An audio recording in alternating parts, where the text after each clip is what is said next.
오늘도 지난주의 말씀의 제목과 같습니다. 나의 할 일과 하나님께서 하실 일이 있다.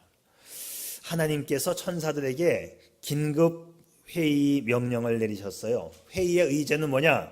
행복을 어디에 숨길 것인지 의논하라. 하나님께서는 행복은 찾는 자만이 누릴 수 있도록 은밀한 곳에 감춰두어라. 아무나가 가져가지 못하고 찾는 자만이 가져갈 수 있도록 은밀한 곳에 두라. 그래서 천사들이 회의를 했는데 깊은 바닷속에 감추자 또는 높은 산 꼭대기에 감추자, 이 두 안이 나왔습니다. 그런데 가만히 생각해 보니까 교활하고 야심이 가득한 사람은 그 정도는 쉽게 찾아내지 않겠냐. 그래서 이 두 안이 무산이 되고 다시 한 천사가 제안하기를 행복을 사람 마음속에 두자. 사람은 자신의 분수에 넘치는 욕심 때문에 자기 마음을 볼 수가 없어서 잘 못 찾아낼 것이다. 그래서 이 안이 만장일치로 가결이 되었고 그때부터 행복은 사람의 마음속에 있게 되었다는 이야기입니다. 저는 말이죠, 이 이야기를 이렇게 풀어보고 싶어요. 인간은 행복을 계속 찾아야 돼. 행복을 위해서 살아가야 돼. 그리고 하나님은 진실로 행복을 위해서 찾아가는 사람을 위해서 행복을 주시는 하나님이십니다. 다시 말하면 우리의 인생을 살면서 내가 해야 할 일이 있고 하나님께서 해주실 일이 뭔가를 분명히 분간할 줄 아는 자가 지혜로운 자입니다. 나의 할 일과 우리 주님이 하실 일을 아는 자. 자, 성경에 보게 되면 그런 예가 참 많이 나오는데 예수님과 제자들 일행이 배를 타고 갈릴리 바다를 건너가는데 풍랑이 몰아쳐서 죽을 지경이 됐습니다. 그런데 예수님은 배 밑에서 곤히 주무시고 계시는 거예요. 이때 이 풍랑의 문제를 어떻게 해결하는가를 한번 잘 보십시오. 자, 이렇게 되어 있습니다. 풍랑의 문제가 발생이 되었을 때 제자들의 할 일은 주님을 깨우는 일입니다. 그리고 당면한 문제를 주님 앞에 아뢰어야 합니다. 그러니까 주님께서 문제를 해결해 주셨다. 여러분, 주님과 한 배를 타고 갈 때에도 풍랑은 일어납니다. 교회에 다닌다고 해서 풍랑이 면제되지 않습니다. 그러나 풍랑이 일어났을 때에 주님을 깨우고 일어나게 하신 다음에 우리가 그 문제를 주님 앞에 보고해야 하는 거예요. 주님, 이런 일로 인해서 죽게 생겼습니다. 도와주세요. 여기까지 내가 할 일이에요. 잠에서 깨어나신 주님이 풍랑을 잔잔케 하시면서 단 한마디 책망은 있었어요. 믿음이 없다는 것을 책망하시면서 주님께서 문제를 해결해 주셨습니다. 우리는요, 바다를 잠잠케 할 수 있는 능력은 없지만 주님을 깨워서 주님을 내 문제 속으로 들어오시게 할 수는 있다, 이 말입니다. 자, 우리는 살면서 그런 말을 종종 하지요. 너무 늦었어. 이젠 다 끝났어. 이제는 문제가 너무나 커져버렸어. 이젠 안 되겠는데. 그러나 사람에게는 이미 늦었다는 말이 가능할지 몰라도 주님 앞에는 이미 늦었다는 말이 통하지 않습니다. 주님께서 왜 늦습니까? 주님은 언제라도 하실 수가 있는 분이기 때문이지요. 십자가에 사형당하는 강도를 그 마지막 순간에 구원하시는 주님이심을 우리가 안다면 우리에게는 늦었다는 말이 있을 수 있지만 주님에게는 늦었다는 말은 없습니다.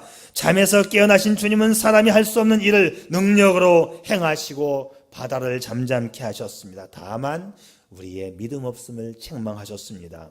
아무리 전능하신 하나님이라고 할지라도요, 나의 할 일을 내가 안 하면 하나님께서도 내 일에 간섭하시지 않는다는 거예요. 하나님은 나의 인격, 저와 여러분의 인격을 존중해서 하나님은 월권 행사하시지 않습니다. 내가 해야만, 내가 할 분량을 내가 해야만 하나님도 내 일에 관여하시고 나를 도와주신다, 이 말이에요. 하나님은 여리고성을 한순간에 무너뜨릴 수 있는 분이시지만 백성들의 단합된 힘과 순종의 믿음을 보였을 때, 즉 매일 나와서 하루에 한 바퀴, 마지막 날 7바퀴를 돌았을 때에 여리고성이 무너지게 했던 것처럼 하나님은 우리의 해야 할 그 행위를 소중하게 보시는 거예요. 하나님은 홍해바다를 어느 때든지 갈라지게 할 수 있었지만 모세가 지팡이를 들어서 홍해바다를 가르치기 전까지는 하나님은 홍해바다를 가르지 않으셨습니다. 어느 왕의 이 교만이 하늘을 찌르는 왕이 있었는데 이 세상에서는 자기 위에 없다고 믿었던 왕이 있었어요. 지혜로운 신하가 왕을 바닷가로 모시고 가서 사정없이 밀려오는 파도를 보면서 물었습니다. 왕이시여, 저 파도를 잠잠케 할 수 있겠습니까? 사람이 어떻게 파도를 잠잠케 할 수 있겠나? 폐하, 하나님은 하실 수 있는 줄 아래요. 이 세상에는 사람이 할 일이 있고 하나님이 할 일이 있습니다. 그래, 오늘 본문 말씀에서 솔로몬이 이렇게 말하고 있는 거예요.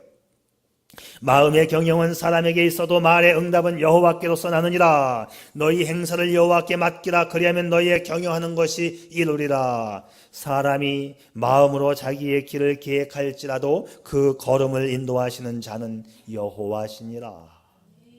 본문은 우리가 할 일과 하나님이 하여 주시는 일을 명백하게 구별하여 주고 있습니다. 우리가 할 일을 다하고 하나님께 맡기면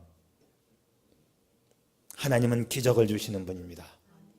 우리 성도의 최선과 하나님의 은총이 만나면 기적이 일어남을 믿으시기를 바랍니다.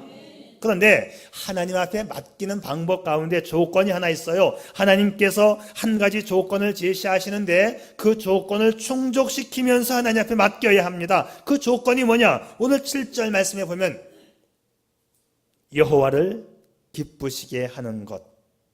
사람의 행위가 여호와를 기쁘시게 하면 그 사람의 원수라도 그로 더불어 화목하게 하시느니라.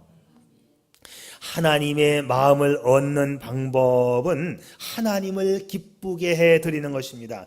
적극적으로 하나님을 기쁘게 하면 하나님 앞에 그 어떤 것들도 장애물이 될 수 없어요. 우리 앞에 그 어떤 것도 장애물이 될 수 없습니다.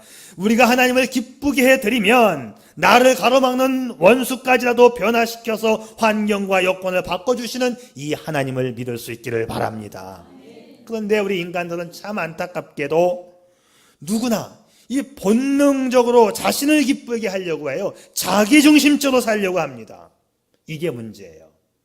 자, 맡기면 하나님께서 인도해 주시고 축복해 주신다 했는데 이게 욕심에 근거하면 안 된다는 것이죠. 욕심으로 살면 안 돼요. 자기만의 욕심을 가진 사람은 하나님을 기쁘게 할 수가 없어요. 그래서 하나님을 기쁘게 하는 차원에서 하나님 앞으로 나아가면 하나님이 인도해 주신다고 약속하고 있는 것입니다. 여러분, 이 욕심이 얼마나 무서운 건지 아세요? 자기 욕심에 근거한 행위는 기도 응답도 안 된다고 되어 있어요. 욕심은 죄의 원인이 된다고 말씀하고 있어요. 욕심이라고 하는 것은 내가 높아지려고 하는 나만의 이기심, 교만이 잠재되어 있는 모습입니다. 그래서 결국 욕심 부리는 사람은 하나님에게도 버림받고 아무런 복된 삶을 누릴 수가 없어요. 그런데 예수를 믿으면서도 이 욕심을 버리지 못하는 사람들이 참 많아요. 막 욕심이 두둑해가지고 믿으면 좋은 것 같은데 아무것도 받지를 못합니다. 내가 하나님을 기뻐한다는 것은요, 하나님을 제일 주로 살아가는 사람이에요. 진실로 하나님을 의존하는 것에 대한 표현입니다. 하나님을 기뻐하고 하나님을 좋아해야만 진심으로 하나님을 의지하는 것이 되어서 하나님의 복을 받을 수 있습니다. 여러분, 먼저 하나님께 기쁨 낼 수 있기를 바랍니다. 성경에서 기뻐하라는 말은 항상자가 붙어 있잖아요. 성도의 기본 삶의 조건이 뭐냐? 기뻐하는 삶을 살아야 한다는 거예요. 성도 삶의 기본 자세가 뭐냐? 기뻐하는 삶을 살아야 한다는 거예요. 이 기본이 안 되면 그 다음 것도 아무것도 안 돼요. 여러분, 기뻐하는 삶을 살 수 있기를 바랍니다. 늘 심술 부리고 골내고 하면 아무것도 안 돼요. 내 육신도 병들 뿐더러 하나님도 얼마나 싫어하시는지 몰라요. 시편 37편 4절 말씀에도 여호와를 기뻐하라. 그가 네 마음의 소원을 이루어 주시리로다. 여호와를 기뻐하는 것이 너희의 힘이니라. 하나님을 기뻐해 드리는 편에 서서 내가 할 일을 하는 성도가 될 수 있기를 바랍니다. 무엇을 해야 하느냐? 자, 나는 기도하고 하나님은 응답하신다. 마음의 경영은 사람에게 있어도 말의 응답은 여호와께로서 나느니라. 마음의 경영은 내가 하고 응답은 하나님이 하신다. 이 마음의 경영이 뭐냐? 여러 가지로 해석이 가능합니다. 어떤 영어 성경에서는 또 그렇게 써놨어요. 영어를 참조하실 수 있는 분은 보시고, 그 밑에 있는 건 제가 해놓은 번역이에요. 우리가 계획을 세워도 하나님께서 최종 결정권을 가지신다. 이렇게 달리 번역된 성경도 있다 이 말이죠. 우리가 계획을 세워도 하나님께서 최종 결정권을 가지신다. 우리가 많은 계획을 가지고 있습니다. 건강하게 살고 싶고, 자녀가 잘 되고, 부자로 살고 싶고, 명예롭게 살고 싶고, 이런 많은 계획을 가지고 있어도 하나님께서 허락하셔야만 이 계획이 이루어지고 성취될 수 있다. 이 마음의 경영이라고 하는 것은 마음의 계획입니다. 옛말에 가난이 창문으로 들어오면 행복은 대문으로 나간다. 이거 뭐 행복이 대문 열고 나가면 끝장난 거 아니에요. 원래 이 말은 행복하려면 어느 정도 돈이 밑받침이 되고 기본 자산이 있어야 행복할 수 있다는 그런 얘기인데, 저는 이 말을 가만히 들여다보면 근본적인 의미는 그게 아닌 것 같아요. 행복은 인간 마음대로 안 된다. 이렇게 해석하는 게 더 맞을 것 같아요. 내가 보기에는 창문을 통해서 계속 행복이 들어오는데 대문 열고 행복이 나가니까 이거 안 돼요. 창문을 통해서 가난이 들어와도, 창문을 통해서 뭐가 들어와도 더 큰 게 빠져나가면 걷잡을 수 없는 것이지요. 그래서 저는 이 말을 이렇게 바꾸어 보았습니다. 불신이 창문으로 들어오면 축복은 대문으로 나간다. 정말 하나님을 잘 믿을 때 행복이 있어지는 것이지, 나의 얄팍한 수작 가지고 행복해질 수 없다라는 것입니다. 그래서 마음의 경영은 사람에게 있어도 말의 응답은 여호와께로서 나느니라. 마음의 경영, 마음의 계획, 마음의 소원, 마음의 기도를 내가 다 갖고 있다 할지라도 응답은 하나님이 하신다는 것이죠. 자, 여기서 제가 문제를 몇 개 내겠습니다. 맞으면 O라고 말해주시고 틀리면 X라고 말해주시면 돼요. 우리 한국 사람들은 OX 문제 이렇게 이야기하는데, 미국 사람들은 OX라고 절대로 말을 안 해요. 이상하죠. 그 사람들도 OX라고 할 것 같은데. 그래서 제가 옛날에 미국에서 유학할 때 다 빵점 맞은 적이 한 번 있다는 거 아닙니까? 다 OX로 표시를 해가지고, 우리는 OX인데 미국 사람들은 뭐라고 하는지 아세요? TF라고 표시해요. T는 true, F는 false. 그래서 미국 사람은 TF지 절대로 OX가 아니에요. 그런데 그냥 한국식으로 유학 가자마자 OX 딱 했는데 빵점. 나중에 이제 설명을 했어요. 아, 우리는 이렇게 한다, 우리 풍습이. 그랬더니 보니까는 이게 내가 한 OX가 TF하고 이게 맞아 들어가거든. 그래갖고 점수를 다시 회복했던 적이 한 번 있었어요. 자, 맞으면 O, 틀리면 X. 첫 번째 문제. 기도는 내가 하고 하나님은 응답하신다. O. 쉬워요. 두 번째 문제. 그래서 O 맞아요. 두 번째 문제. 내가 기도하면 하나님은 다 응답하신다. 단 정욕으로 구하지 않는다면 O. 이렇게 쉬울 수가. 세 번째 문제. 내가 기도하면 하나님은 기도한 대로 다 응답하신다. X. 천재들만 모였어요. 다 맞았습니다.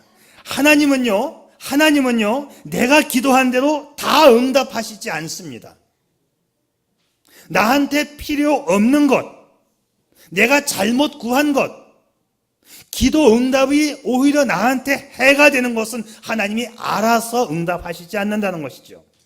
그러니까 내가 기도했을 때에 하나님은 선별하여 응답하여 주시는 것을 천만다행 감사로 여길 수 있기를 바랍니다. 생각해 보세요. 만일 기도도 사람이 하고 응답도 사람이 한다면 응답받지 못할 기도가 어디 있겠어요? 자기가 기도하고 자기가 응답한다면 이 세상은 혼란에 빠질 겁니다. 그래서 어떤 분이 그랬더라고요. 한국 교회에서 교회를 짓겠다고 땅 달라고 하는 기도는 그 땅 달라는 평수를 다 합치면 한국 땅의 3배쯤 된다는 거 아니겠어요?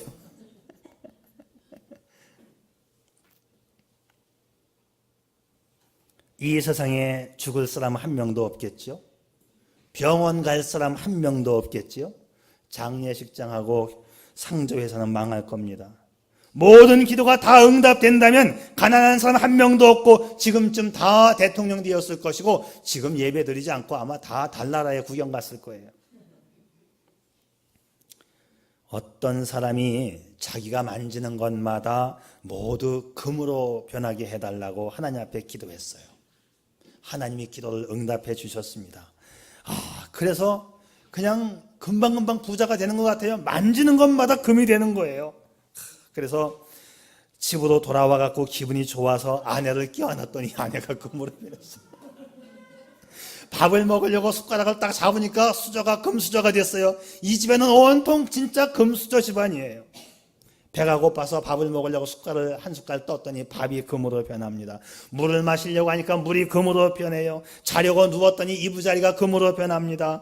어린 딸이 너무나 예뻐서 껴안았더니 금이 돼서 금인형같이 되어버렸어요. 만지는 것마다 금으로 변하여 살 수가 없어가지고 다시 하나님 앞에 기도하기를 하나님 취소하여 주옵소서. 기도하는 것마다 그대로 응답된다면 살 수 없고 이 세상은 혼란이에요. 기도는 사람이 하고 응답은 하나님이 하신다. 맞습니까? 틀립니까? 맞습니다. 우리가 기도하고 응답을 못 받는 것 속에도 하나님의 깊은 섭리가 들어있음을 믿으시기를 바랍니다. 그래서 하나님 말씀하시는 거예요. 마음의 경영은 사람에게 있어도 말의 응답은 여호와께로서 나느니라. 놀라운 나무가 있었잖아요.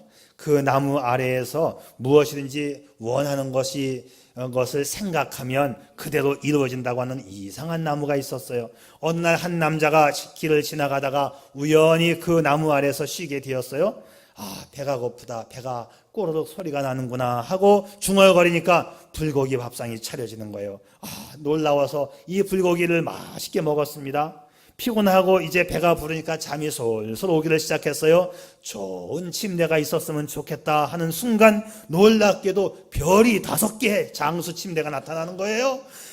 그래가지고 이상한 일이다. 또 침대에 누워가지고 잠을 자고 있는데 너무 좋아요. 아름다운 여자가 나타나서 다리를 주물러 줬으면 좋겠다 생각했더니 생각하자마자 또 여자들이 나타나서 다리를 주물러 주는 거예요. 너무 행복했습니다. 근데 갑자기 두려운 마음이 생겨요. 내 행복을 뺏어가면 어떡하지? 이렇게 누워있는데 행복한데 호랑이가 나타나서 나를 물어가면 어떡하지? 생각하는 순간 호랑이가 나타나가지고 사정없이 물어뜯어 죽었다는 얘기입니다.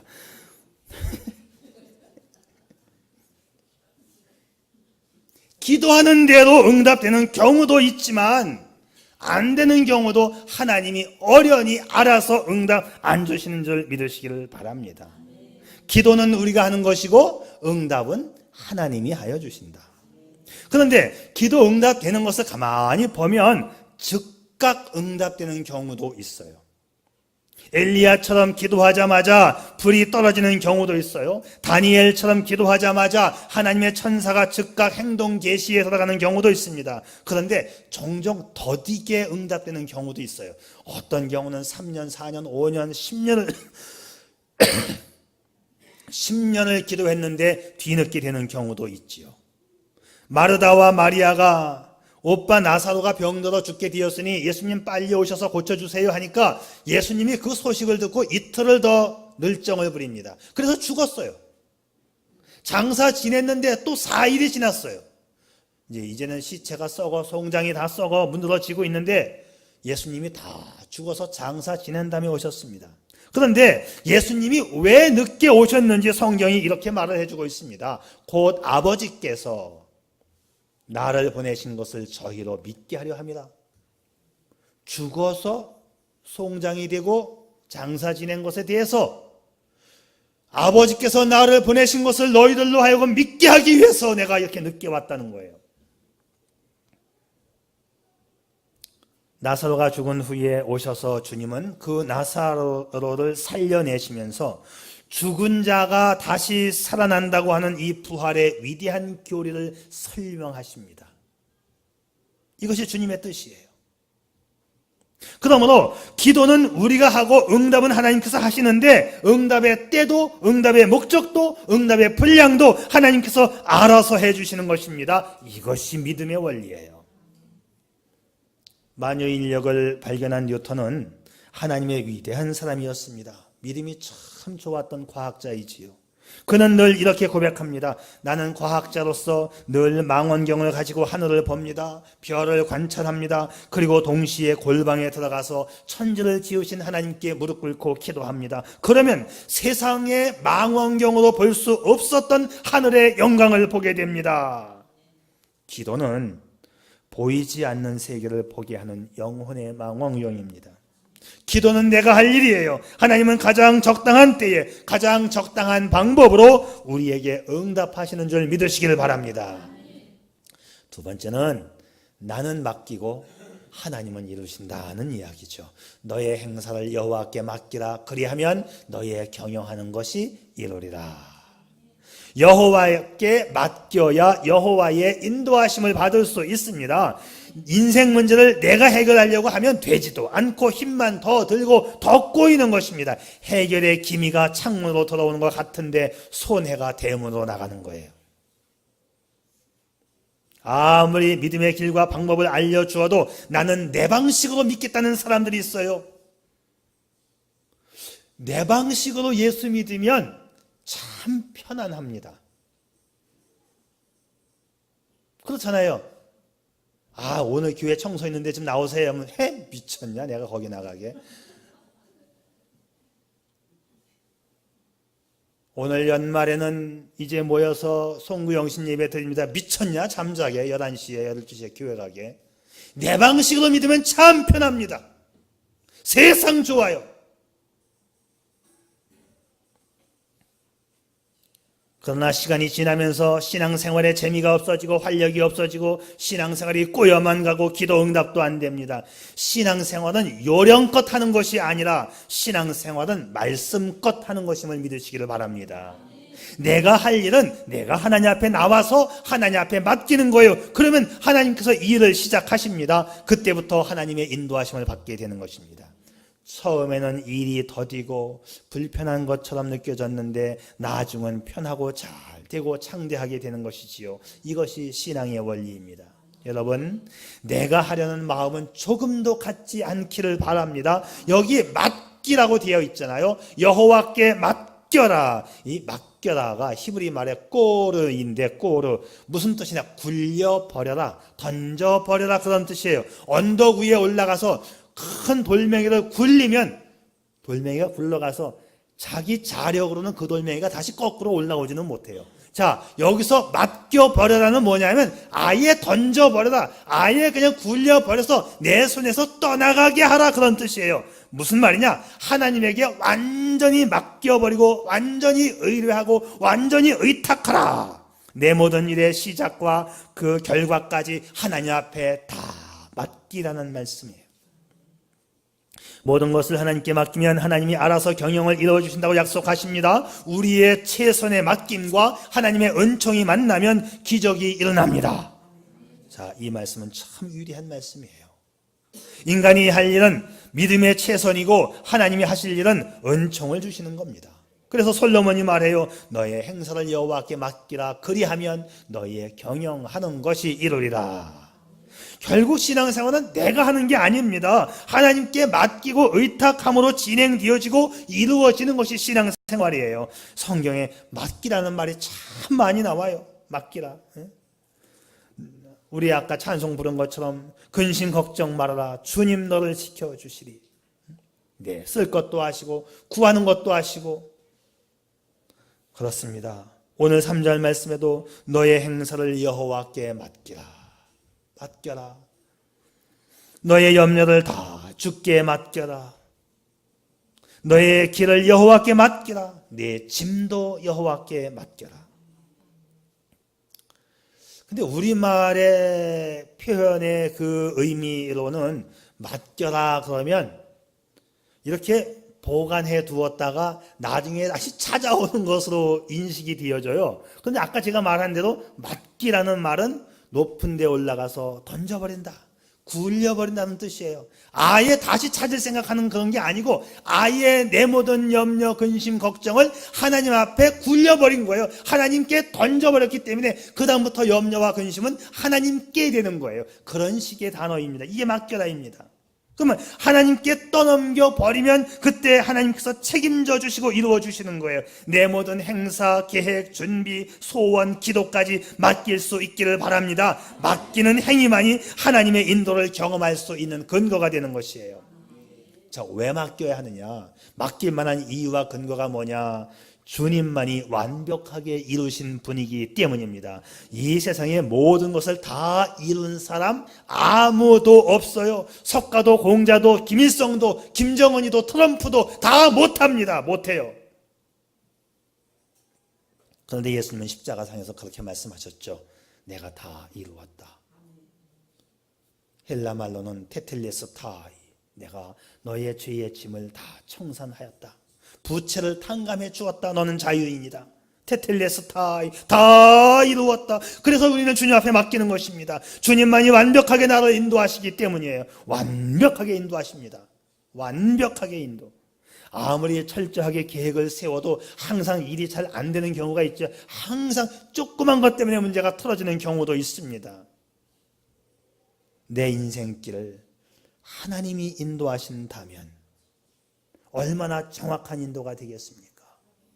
여행을 가면 가이드를 잘 만나야 돼요. 잘하는 가이드는 참 재미있고 빈틈없이 여행을 즐겁게 해줍니다. 가이드 잘못 만나면 여행 짜증나고 고민스러워요. 오늘 9절 말씀 보세요. 사람이 마음으로 자기의 길을 계획할지라도 그 걸음을 인도하시는 자는 여호와시니라. 완벽한 안내자, 완벽한 가이드는 예수 그리스도 한 분밖에 없습니다. 이분을 인생의 영원한 가이드로 모시고 내 삶을 지도하며 간섭하실 수 있도록 내 삶을 내어드릴 수 있기를 바랍니다. 인생의 성공과 실패는 인생의 길을 걷는 나에게 있는 것이 아니라 나를 인도하시는 하나님에게 있습니다. 그분이 완벽한 안내자이시기 때문이에요. 요즘 자동차에는 그 GPS라고 하는 위치 확인 위성 시스템이 있지요. 내비게이션이라고 하는 게 있어가지고 기가 막히게 안내해 줍니다. 북한에서 온 탈북자들이 남한에 와가지고 놀라운 것 중에 몇 가지가 있었는데 내비게이션이 너무너무 신기했대요. 그리고 수돗물을 틀기만 하면 24시간 더운 물 나오는 게 너무너무 신기했답니다. 그 내비게이션 얼마나 신기해요? 지금 오늘 못 나오셨지만 옛날에 윤수분 권사님이 그러셨어요. 참 신기하고 기가 막히다. 참 신기하고 기가 막히다. 원래 이 내비게이션은요, 내 위치가 틀릴 이유가 없어요. 정확하게 맞습니다. 조금 싸구려 회사에서 지도하고 매치를 못 시켜서 그렇지 나의 현 위치 찾는 거에는 틀릴 이가 거의 0%. 지구로부터 2만 킬로 상공에 24개의 위성이 24시간 돌아가고 있어요.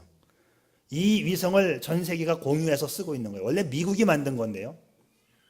24개가 항상 지구를 뺑글뺑글 돌고 있어요.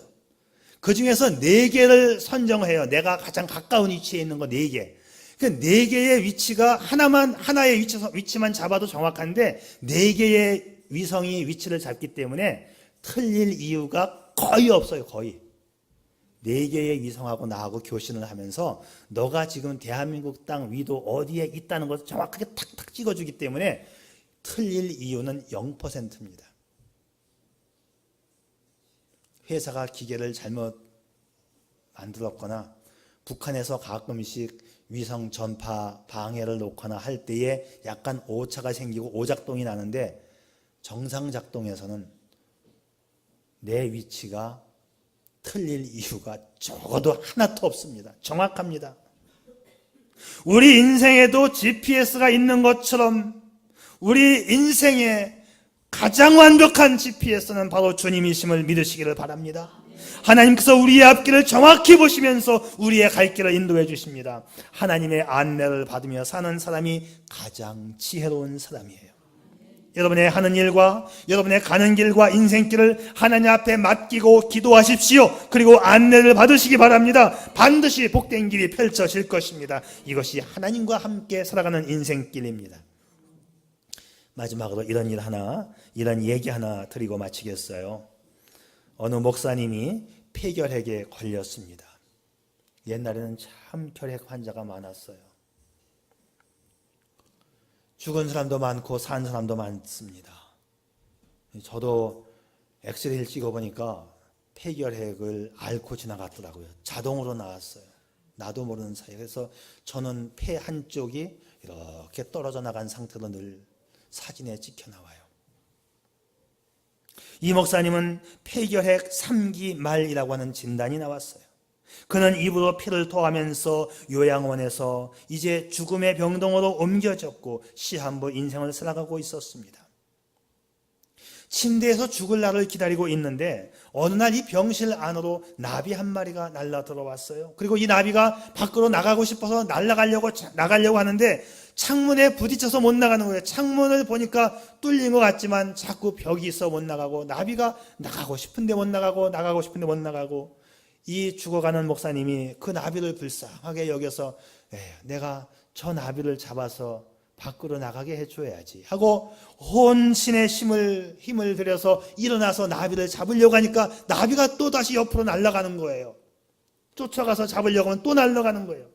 나비는 그럴수록 날개가 더 상해지고 나비도 기력이 거의 떨어져 갑니다.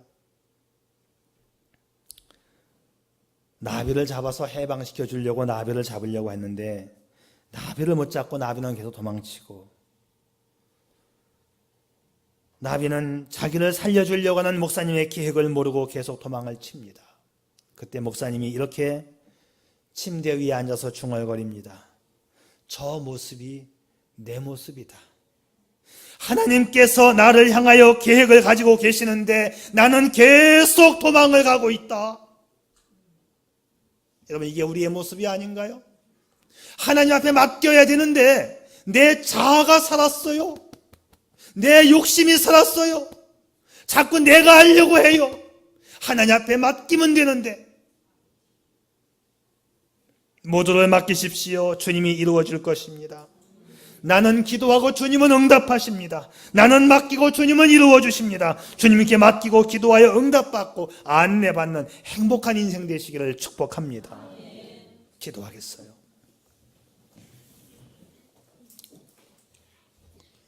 행복한 인생, 실패 없는 인생, 그 비결을 아시나요? 한마디로 말하면 내가 사는 것이 아니라 하나님으로 사는 것입니다. 내 모든 삶과 일에서 하나님의 절대 주권을 인정하고 그분에 대한 전적인 신뢰와 의존으로 살아가는 것이지요. 당신의 삶에서 아직도 당신 자아가 살아있지는 않나요?